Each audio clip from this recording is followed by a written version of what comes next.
All right, so I guess so the next one was the design for impact. But overall, they mostly talk about project management, how you manage your time, what is important in design, how to connect with your client. They also mention something really important for project management, which is the toolkit. Yeah, And they have it in their website. it's basically a resource to make sure that you're checking off the list, that you're accounting for people, place, and planet. One of the questions they asked us was like, are you using evidence-based research in your projects? And they had people raise their hands, and a lot of people were, and a lot of people weren't.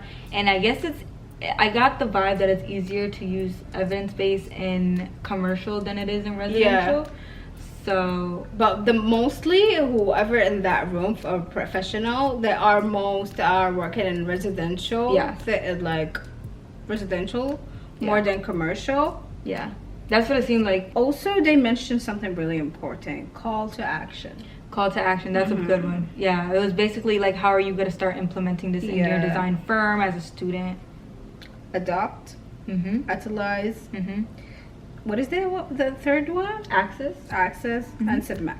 Yeah, they have a competition, and it's not like you have to be only commercial or only residential. You just submit your design. There's a couple like criterias that you have to check off the list, but yeah, so they were just presenting work.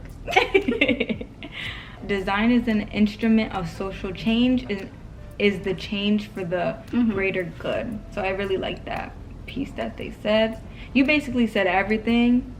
Oh, they had some case studies, and the case studies were About the wall. sensory of well-being. Yeah. Sensory of well-being. So ASID basically has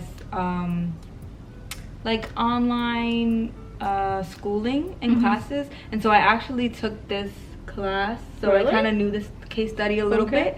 But yeah, so it was a Lane Tech College prep high school, and they basically had the students were disabilities in sensory, and they made this whole room that basically attended to those needs.